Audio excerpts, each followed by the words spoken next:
Hello, this is Sabika Syed and welcome to the print headlines. West Bengal CID reaches Mamata Banerjee's residence in forgery allegations. The Criminal Investigation Department or the CID of West Bengal Police today reached the residence of former Chief Minister Mamata Banerjee at 30B Harish Chatterjee Street in connection with the allegations of forgery of signatures of party MLAs. The CID officials wanted to search the residence of the Trinamool Congress chairperson. After a standoff with party supporters, a team of half a dozen CID officials entered the residence of the former CM. The CID officials said that since the address is referred to as the party office of Trinamool Congress, they want to search the premises. Rebel TMC MPs siding with BJP, says Kalyan Banerjee. All India Trinamool Congress leaders Kalyan Banerjee, Chief Whip of AITC in Lok Sabha and Lok Sabha MP Kirti Azad addressed a press conference in New Delhi today regarding the ongoing rebellion in the party.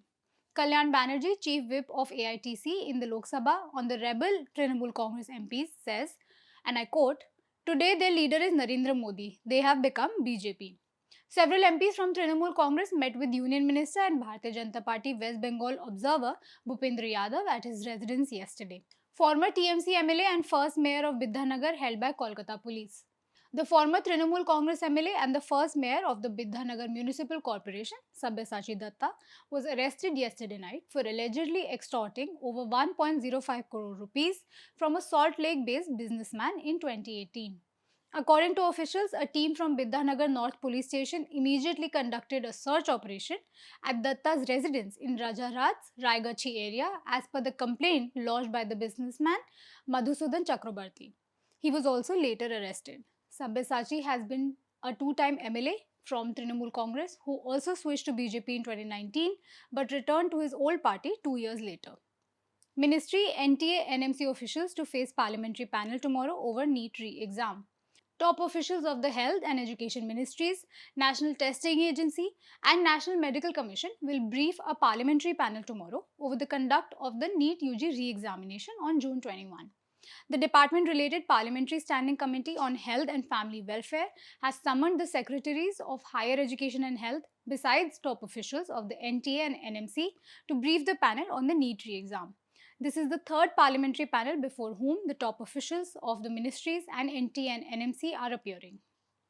Patna court stays arrest of Khan Sir in the coaching center firing case.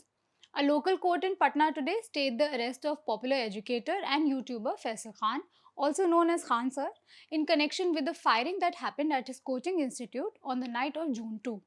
The court also rejected the bail plea of Roshan Anand, the rival coaching institute owner and teacher who was earlier arrested in the case.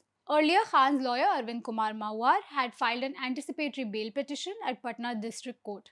Since then, Khan is said to have been untraceable. Former Maharashtra minister files plea in Supreme Court against CBSE's three-language rule for class 9 students. A fresh plea has been filed in the Supreme Court challenging a CBSE policy mandating the study of three languages, including two native Indian languages, for class 9 students beginning July 1. The plea filed by Fauzia Khan, an educationist and former Maharashtra minister, contends that the CBSE's May 15 circular is arbitrary and unreasonable. Supreme Court of India flags 40-year delay by Allahabad High Court in murder case, seeks solutions to judicial backlog. In his appeal before the Supreme Court, Vijay Singh highlighted the prolonged delay, stating that he is now 72 years old and has spent his youth, middle age and old age under the shadow of a criminal conviction. The Supreme Court has expressed concern over the extraordinary delay by the Allahabad High Court in disposing of a 40-year-old criminal appeal filed by a murder accused challenging his conviction. A partial working day bench comprising Justices Prashant Kumar Mishra and A.S. Chandurkar described the situation as disturbing and questioned what innovative measures could be adopted to address the mounting pendency that continues to clog the justice delivery system in the Allahabad High Court. Delhi High Court raises concern over centre's plan to take over green spaces in Gymkhana and Jaipur Polo ground. The Delhi High Court expressed concern over the centre's move to take over properties in Lutyens, Delhi, including the Delhi Gymkhana Club, the Indian Polo Club, and the Delhi Race Club, observing that the shrinking green spaces in the national capital could worsen the city's environmental challenges. The court asked what the centre is planning to do with the heritage structures located within the Gymkhana and the Polo Club premises. hearing a petition filed by the Indian Polo Association against a May 20 eviction notice, directing it to vacate the multi-acre Jaipur Polo ground in the racecourse area. Justice Neena Bansal Krishna questioned the rationale behind the proposed takeover and its impact on the city's remaining open spaces. US judge strikes down Trump's $100,000 H-1B visa fee, calls it unlawful. A federal judge has struck down a $100,000 fee that US President Donald Trump imposed on new H-1B visas for highly skilled foreign workers, concluding that it constituted an unlawful tax that Congress never authorized. US District Judge Leo Sorokin in Boston issued the ruling in a lawsuit filed by 20 Democratic state attorneys general challenging a fee Trump announced in September that dramatically raised the cost of obtaining H-1B visas. Pentagon accuses Chinese giants Alibaba, Baidu, and BYD of helping Chinese military. The Pentagon accused some of China's biggest companies, including Alibaba Group Holding Limited, Baidu Inc., and BYD Corporation, of supporting the Chinese military, doubling down on an earlier decision to label crown jewels of the country's corporate world as threats to US national security. The Defense Department announced the designations Monday in an update to a roster of companies that it has determined to aid the People's Liberation Army. The Defense Department announced the designations Monday in an update to a roster of companies that it has determined to be aiding the People's Liberation Army. US jet fuel production hits record high as Hormuz disruption reshapes global fuel trade. United States jet fuel production rose to record highs after prices doubled in March, following the closure of the Strait of Hormuz on February 28. The spike in prices stems from higher crude oil costs and acute supply concerns in Europe and Asia, two regions that previously relied heavily on the Persian Gulf for their jet fuel imports. Refiners ramp up production to cash in on soaring margins after the Strait of Hormuz closure, with record US exports helping ease shortages in Europe and Asia. According to US Energy Information Administration, a substantial portion of the surging US output is currently headed for international markets, while domestic stockpiles continue to hold above historical averages. Hundreds of aftershocks jolt Philippines as officials say death toll could rise. Hundreds of aftershocks have jolted southern Philippines after a magnitude 7.8 earthquake left dozens of people dead and hundreds more injured. The scale of devastation on Mindanao Island is becoming clear as emergency responders reach coastal cities and towns. Officials fear the death toll, which currently stands at 37 dead and 487 injured, could rise. Buildings have collapsed and roads are either cracked or buried in landslides. Large swaths of the island still have no electricity or telephone connectivity. 6.1 magnitude earthquake hits offshore Cuba, tremors felt in Florida. A 6.1 magnitude earthquake struck near western Cuba, shaking buildings in Havana, and its tremors were felt all the way up to Florida. No injuries or damage were immediately reported. The quake struck at a depth of 10 kilometers in waters west of Havana, according to US Geological Survey. Congo's Ebola outbreak rises to 100 deaths out of 550 cases after a month. At least 100 people have died from Ebola less than a month after authorities declared an outbreak of the disease in eastern Congo. Attacks on health workers from angry residents, skepticism among some locals, and armed conflict in hotspots continue to challenge efforts to stop the spread. OpenAI files for US IPO after Anthropic as AI giants head to public markets.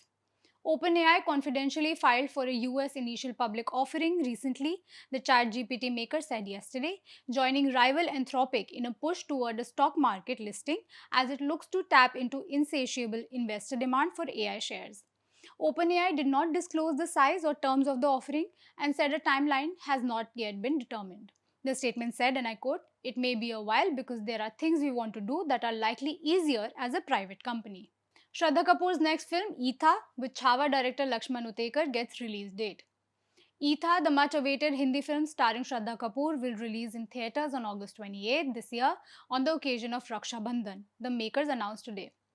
The film marks a reunion between director Lakshman Utekar and producer Dinesh Vijan's Maddock Films after the blockbuster 2025 historical drama Chhawa. Sunny Deol's Lahore 1947, renamed as Batwara 1947, to release on August 14. Bollywood star Sunny Deol's much-awaited historical drama Lahore 1947 has been retitled as Batwara 1947, the makers announced today. The film, directed by Rajkumar Santoshi, will release in theatres on August 14th. Amir Khan Productions, the banner backing the film, unveiled a new motion poster to announce the news. The historical drama also features Preeti Zinta, Shabana Azmi, and Ali Fazal in pivotal roles. Mohammed Siraj advised rest, Prasidh Krishna named replacement for Ireland and England tours. Mohammed Siraj has been rested as part of workload management, with Prasidh Krishna named as his replacement for Ireland and England tours, the BCCI announced today. The BCCI described the move as a precautionary measure to ensure quick recovery ahead of the long international season. Hardik Pandya and Rohit Sharma get all clear for ODI return from Centre of Excellence. Star all-rounder Hardik Pandya and senior batter Rohit Sharma have been cleared by the sports science team of BCCI's Centre of Excellence to participate in the upcoming 3-match ODI series against Afghanistan starting June 14th in Dharamshala. Both Pandya and Rohit missed quite a few IPL matches for Mumbai Indians due to their respective issues. While Pandya was battling back spasms, Rohit had a hamstring niggle. Hardik has been at the COE in Bengaluru since June 2. Virat Kohli is already missing the series owing to a hamstring injury. Apart from Dharamshala, the rubber features games in Lucknow and Chennai on June 17 and June 20 respectively. Somali referee won't officiate in FIFA World Cup after being denied entry into US. Somali referee Omar Artan won't officiate in the FIFA World Cup after being denied entry into the United States.